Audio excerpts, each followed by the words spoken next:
Okay. Yeah, thank you for the intro. Just wanted to touch on a topic that I think is super relevant and important to everyone, generating ROI-positive traffic for your free-to-play mobile game.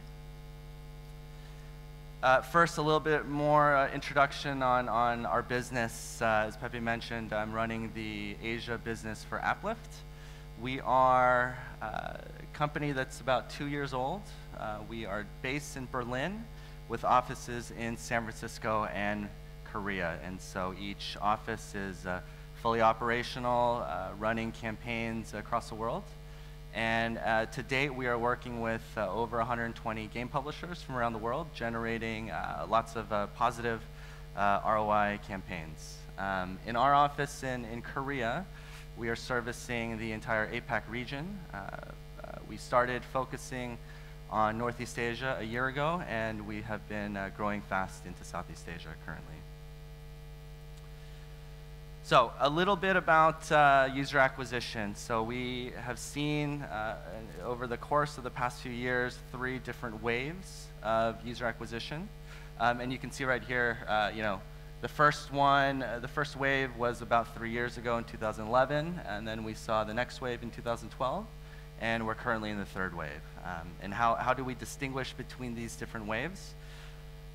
You can see by the first column right here, we first saw that initially people were very interested in top charts. So basically, they're talking about buying top position. Essentially, you would buy, with a flat fee. I want to get to the top 10. There are a lot of different characteristics that define this sort of period. Installs were not tracked. No one really cared for how many installs were being driven, but rather guaranteeing top chart positioning. However, we all know that this is not possible anymore. The app stores are much crowded. Apple doesn't like this so much, and it's very hard to do chart boosting unless you can drive significant downloads. The next wave we saw around 2012 was basically an iteration on this, but rather it was give me high volume, but for the lowest CPI possible. So the second wave was non-incentivized driven, essentially asking for lowest CPIs. How much volume can you give me with the lowest CPI possible? With this, the key measure of success was rather only the number of installs and not so much focus on the value of the installs that were being driven. And you can see that also there are many SDKs at this period of time. We've now sort of entered the 3rd wave of user acquisition, which we are calling sort of the ROI-positive wave of user acquisition. I'd say that this has been started maybe last year, and it's continuing now. And people are more focused on buying traffic that you can scale with a positive ROI rating. And essentially what this means, if you break it down, is that LTV, or lifetime value, is higher than your CPI, your cost per install that you're driving. So it doesn't make sense, if somebody is driving an install that you pay them for $1, it doesn't make sense to continue buying unless the value you receive in return is higher than $1. Why do we have ACPI? So ACPI is basically adjusted CPI. So you have different CPIs for different types of traffic sources and sources, according to quality that they're using. So the way that we look at it with our partners is rather than one general CPI that's an average, I think the key would be then to optimize so that you're eliminating the average. So that rather partners that are able to deliver higher quality users should be compensated, a higher payout, higher CPI, so they can continue and that they're more incentivized to continue delivering higher quality traffic. Whereas maybe a traffic partner, a traffic source that is a little bit below average to continue working with you to make it possible and efficient that you are compensating a slightly lower payout so that your LTV is higher than your CPI. A few other things that you can see from this chart, we talked about pricing. We also talked about SDKs. So in the beginning, there were no SDKs since nobody was tracking these types of installs. But then you saw in the second wave that there were many SDKs. Everybody had, was trying to essentially integrate as many SDKs so they could connect to different networks, different traffic sources. But that's changed, recently. So you have very few SDKs that are already connected to many networks, so that you can, reduce sort of the weight that you have in your app, and still at the same time be able to attribute the installs that are happening. So what we'll do is kind of do a deep dive into the ROI-positive traffic steps. There are 3 steps in general. First is being able to have the ability to track the installs, and in addition to that, the quality of installs. If you don't generate data, you're not able to optimize, essentially. Then we'll talk a little bit about App Store optimization, and then lastly, we'll talk about where do you actually buy traffic from, as well as how do you actually optimize on those traffic sources. So a little bit about tracking setup. Essentially we see it 2 different types of tracking setups. So the first is where actually you're getting the installs from, and this is for attribution. Essentially you want to identify what traffic sources are bought for users from which different networks or different media channels.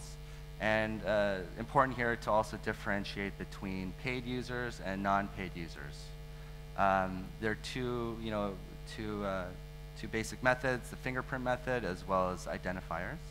And you can see on the left-hand side that there are a few really good players out there that we work with, all of them. I mean, a few of the guys that you see already here, MAT from Has Offers is here, Even, etc. Now, after the users have actually entered the games, you want to probably consider also doing in-game tracking or analytics, so we call it. So essentially, you are measuring by cohorts the users, the gamers that are in your games. What are they doing in the games? Are they monetizing? How is the retention?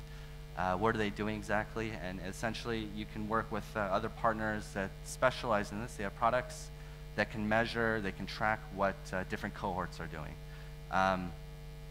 The player behavior is super important, obviously, for you guys. And it's also important for your traffic partners so that you can get a sense of where the quality is coming. You can see here, I mean, there are a lot of really cool products, cool companies that are doing this kind of stuff. Firerox, based from Korea, they're actually here as well. Swerve, Flurry, Mixpanel, etc. So we also recommend that you work with these guys to track your in-game analytics and your in-game player behavior. Next, talking about different parameters to take into account when you look at ROI-positive campaigns. There are a few different KPIs that you want to look at. We kind of broke it down into 3 major types: retention, monetization, and virality.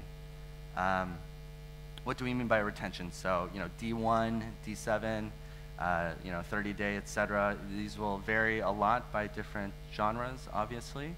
Casual games, you can see day 1 retention of up to 60%, whereas if you are publishing more of a mid-core, hardcore game, obviously that will be lower than that. Engagement is also sort of within this realm of retention. Sessions, average time in a session, have they passed the tutorial, how many people get past level 5, etc. So this is also something, a KPI that you want to take into account. Monetization obviously is something that you guys are very interested in. How much does a user monetize on average, and you get a complete overview of the different in-app purchases. They'll help you, sort of determine whether or not and how to improve your marketing spend across channels and across different methods.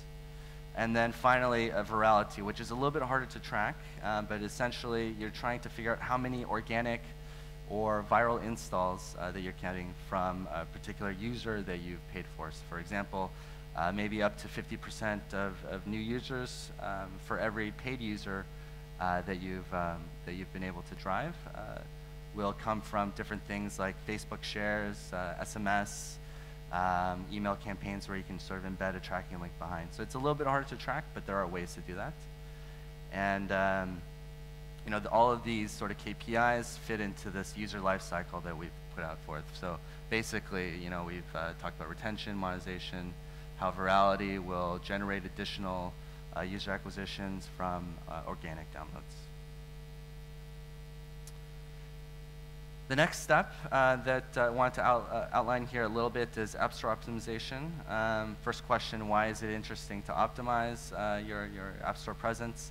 I think there are a lot of really good people here and good sessions that have already talked about this and can probably talk a little bit more deeper than I can, but just so the basics are more that organic traffic that comes in, in addition to what you've already paid for in terms of paid marketing, it's super important in the sense that when people are discovering your games on the App Store, you want to make it as easy and as efficient for them to instantly identify whether or not this is a game that they're interested in. Obviously, this is super important for organic and discoverability on the App Store, but it's also important for your paid campaigns. And you might be asking yourself, why does this matter? I'm paying on a CPI basis, so I'm only paying for users, gamers that have actually come through a particular channel. Well, the reason is basically, even though you're paying on a CPI basis, if you have low conversion rates from the App Store, this will basically equal out, extrapolate to a low eCPM for your traffic partners. And essentially, the lower the eCPM, your traffic partners might not be as enthused or super motivated to promote your game more on their channels. And so they don't like to feature as much. And so when we talk about optimizing here, you make it easier to basically sell your campaigns to different traffic partners around the world. So, here are some key steps. I won't go into them into detail. There are, companies that are more focused on this. Basically, you can, you look at titles and keywords, optimizing their tools that basically help you identify good keywords that are not as competitive. Things like icons and screenshots and ratings. I think those three are the most important. Why do you ask? Most users aren't really digging into the details about descriptions or what's happened in the last updates. Essentially, when you're looking through your mobile phone, you're mostly seeing the icon. You're seeing maybe a screenshot and sort of the ratings, and you don't see much below that. And what we've found, there are, of course, many differences between different geos.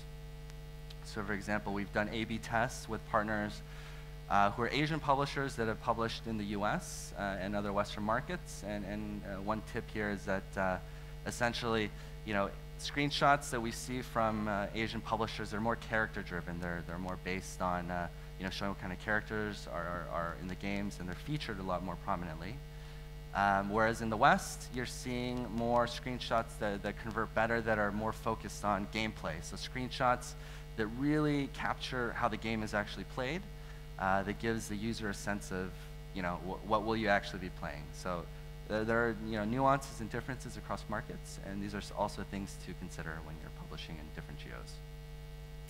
And yeah, and also just to make sure that you have good ratings before you launch a game, not only in your home market, but also in the market where you're launching your game. So I think, you can, ask your friends and colleagues that live in different countries to help get the initial ratings out. I think that's a good sort of indicator for most users, whether or not, they want to download a game.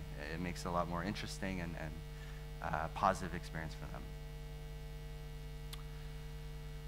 Let's continue into traffic buying. So, this is obviously the most confusing and sort of complex part of the whole process. I think, 3 steps mainly.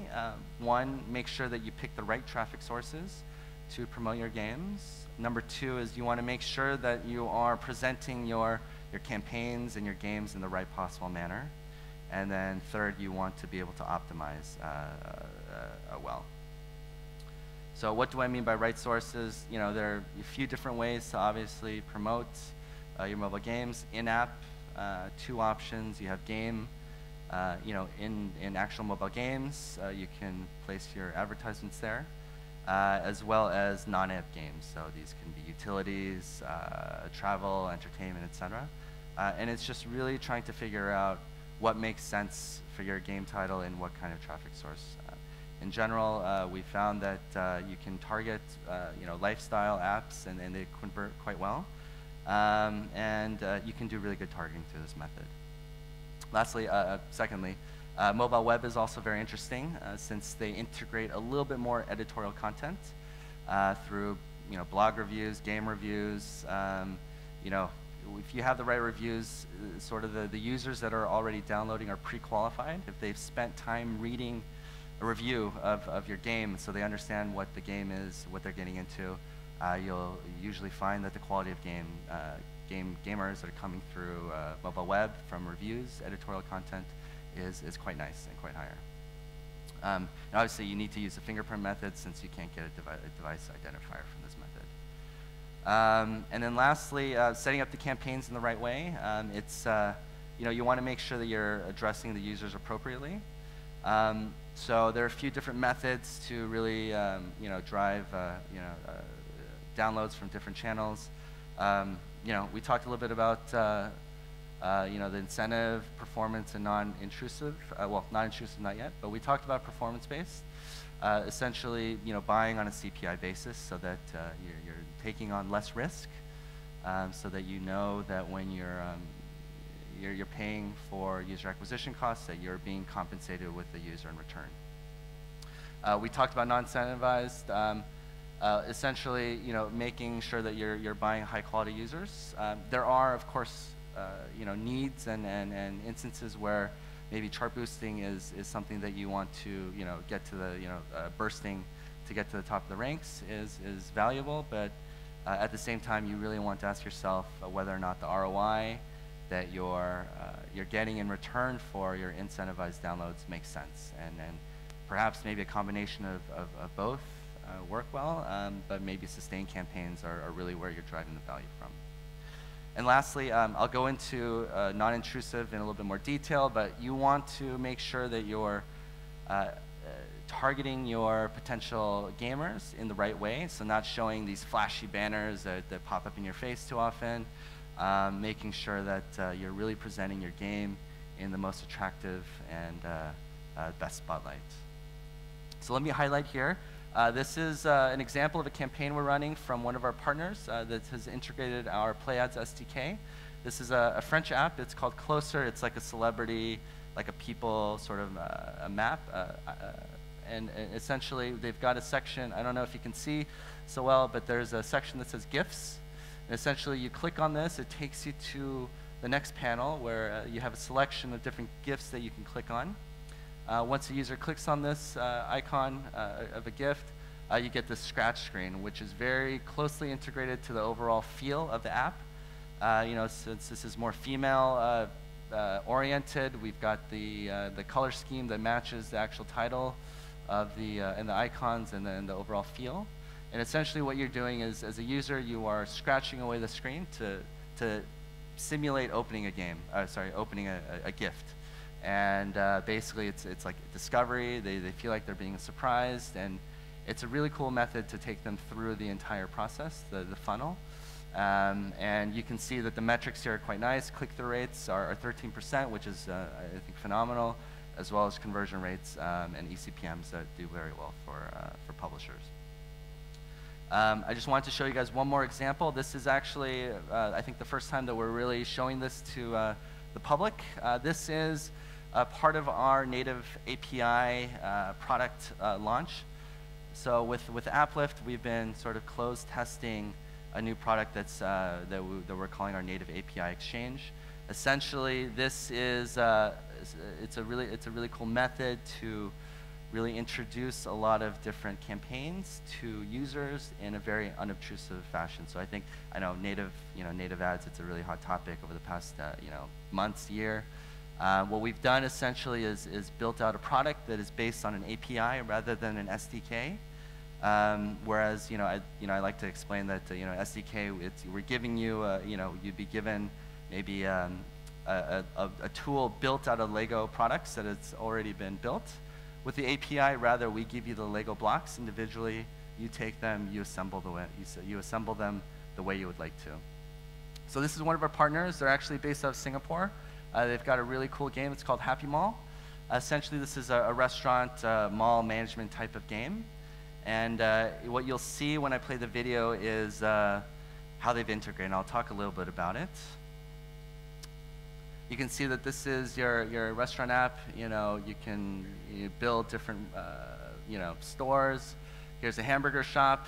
You're feeding this guy that looks like Ronald McDonald. You've got a bookstore, kind of helping them to run their business, and you've got people walking around the store. Now, what we've done here on the bottom is we've created with the publisher 3 different banner spaces that have integrated our API, and essentially it's very non-intrusive. You don't even see and recognize that they're ads until you actually take a closer look.